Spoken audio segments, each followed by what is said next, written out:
आदरणीय धर्म प्रेमी सज्जनों, सादर नमस्ते। मैं जेठालाल विश्वकर्मा आप सभी का हार्दिक स्वागत करता हूँ। रामायण किष्किंधा कांड सर्ग 1। ये कथा आपको सत्य रामायण से सुनाई जा रही है।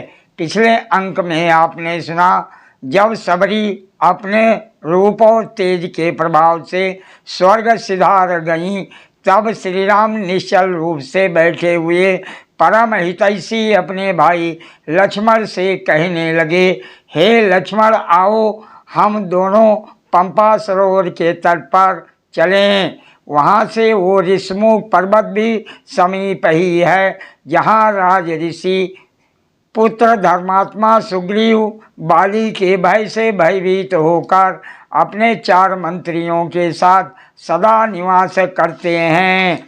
अब आगे आज का प्रसंग है श्री राम की विरह वेदना। महर्षि वाल्मीकि जी रामायण में आगे कहते हैं कि जब लक्ष्मण सहित श्री राम कमल दल और मीन आदि जल जंतुओं से परिपूर्ण पंपा नामक सरोवर पर पहुँचे, तब सीता का स्मरण कर वह विकल हो गए और विलाप करने लगे। जब उन्होंने कमल वन से सुशोभित उस पुष्करणी की रमणीयता को अच्छी प्रकार देखा, तब हर्ष अतिरेक से उनकी सारी इंद्रियां कंपायमान हो गईं। वह काम आतुर होकर अपने भाई लक्ष्मण से बोले, हे लक्ष्मण, देखो नाना प्रकार के वृक्षों से शोभित खिले हुए कमलों से परिपूर्ण बैदूर मणि के समान निर्मल जल वाली ये पुष्करणी कैसी सुशोभित हो रही है। हे लक्ष्मण, पंपा के निकटवर्ती दर्शनीय कानन को तो देखो, जहाँ के ऊंचे ऊंचे वृक्ष पर्वतीय चोटी के समान शोभायमान हो रहे हैं। एक और मुझे शोक संतप्त को बसंत ऋतु पीड़ित सी कर रही है, दूसरी ओर भरत जी का अयोध्या से बाहर नंदीग्राम में व्रतों उपवास आदि कर कष्ट सहन करना और सीता का हरण मुझे पीड़ित कर रहे हैं। इतना होने पर भी निर्विकार और शीतल जल वाली अनेक प्रकार के पुष्पों से सुशोभित और अनेक प्रकार के वनों से युक्त ये पंपा सरोवर मुझे अत्यंत रमणीय लग रहा है। हे लक्ष्मण, ये बसंत ऋतु विविध प्रकार के पक्षियों के कलरव से निनादित होकर मेरे सीता वियोग जन शोक को और अधिक संदीप्त कर रहा है।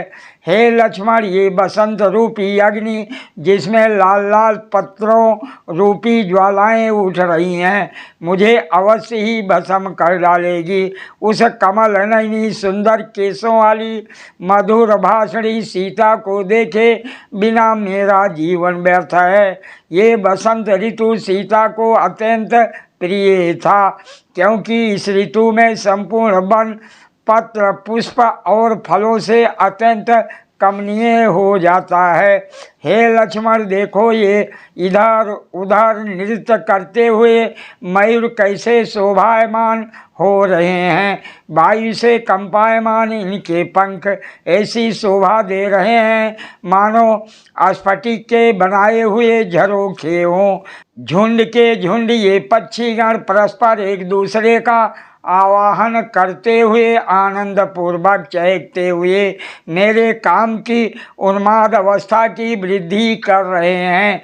इस समय जहाँ मेरी प्राण प्रिया सीता निवास कर रही है, यदि वहाँ भी इसी प्रकार बसंत हुआ तो वो भी पराधीन होकर वैसे ही शोकातुर हो रही होगी, जैसा मैं यहाँ शोकातुर हो रहा हूँ। क्योंकि सीता का वास्तविक शुद्ध प्रेम मुझ में है और मेरा भी शुद्ध हार्दिक प्रेम सीता में है। हे रघुकुल श्रेष्ठ लक्ष्मण, यदि वो पतिव्रता सीता यहाँ कहीं दिखाई दे जाए और मैं उसके साथ यहाँ वास करूँ, तो मुझे ना इंद्र पद की चाह हो और ना अयोध्या के राज की आकांक्षा हो। इस समय कमल के समान नेत्रों वाले सुगंधित और वर्ण रहित सीता के उस कमनीय मुखमंडल को देखे बिना मेरा मन व्याकुल हो रहा है। हे राजकुमार लक्ष्मण, अयोध्या लौटने पर जब माता कौशल्या मुझसे पूछेंगी कि मनस्विनी मेरी पुत्र वधू सीता कहाँ है और वो कैसी है, तब मैं उसे क्या उत्तर दूंगा। हे लक्ष्मण, अब तुम अयोध्या लौट जाओ और भातृवत्सल भाई के दर्शन करो। मैं सीता के बिना अब जीवित नहीं रह सकता। महात्मा श्री राम को इस प्रकार अनाथों की भांति विलाप करते देख विकार रहित लक्ष्मण युक्ति युक्त वचन बोले। हे राम, आपका कल्याण हो, धैर्य धारण कीजिए, शोक को त्याग दीजिए।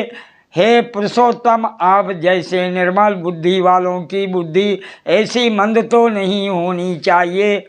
संयोग वियोग पूर्वक होता है।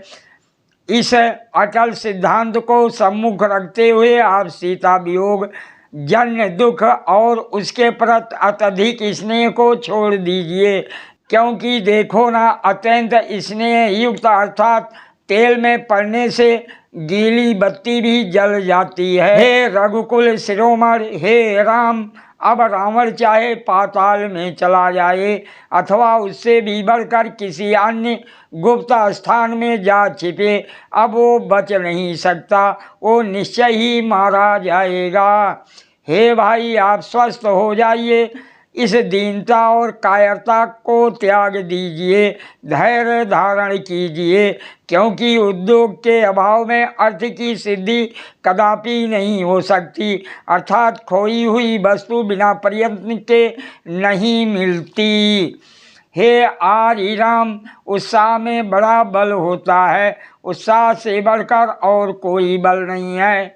उत्साही एवं उद्योगी पुरुषों के लिए संसार में कोई भी वस्तु दुर्लभ नहीं है।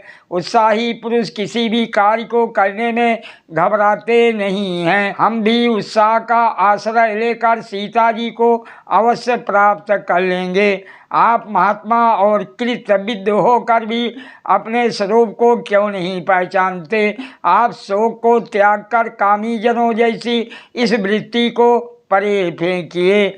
जब लक्ष्मण जी ने शोक आक्रांत राम को इस प्रकार समझाया, तब श्री राम ने शोक और मोह को त्याग कर धैर्य धारण किया। लक्ष्मण के समझाने पर आज चिंतन पराक्रमी राम स्थिर चित्त होकर हिलते हुए वृक्षों से युक्त उस अत्यंत मनोहर पंपा सरोवर को घूम घूम कर देखने लगे। विशेष इस संबंध में निम्न किंवदंती बहुत प्रसिद्ध है। राम ने मछलियों से परिपूर्ण उस सरोवर पर एक बगुले को देखकर लक्ष्मण जी से कहा, हे लक्ष्मण, पंपा सरोवर के तट पर इस परम धार्मिक बगुले को देखो, प्राणियों का वध ना हो जाए, अतः ये कैसे धीरे धीरे अपने पैरों को रख रहा है। इस वार्तालाप को सुनकर एक मछली बोल उठी। वस्तुतः पशु पक्षी या जल जंतु कभी बोलते नहीं, उनकी वाणी में कभी ही बोलता है। मछली के बोलने का तात्पर्य यह है कि कभी अपनी बात को उसके मुख से कहला रहा है। अहो हे राम, तुम इस बगुले की प्रशंसा कर रहे हो जिसने मेरे सारे कुल को समाप्त कर दिया है। ठीक है, पास बैठने वाला ही अपने सहवासी के चरित्र को जान सकता है। सादर प्रणाम। जय सिया राम जी की।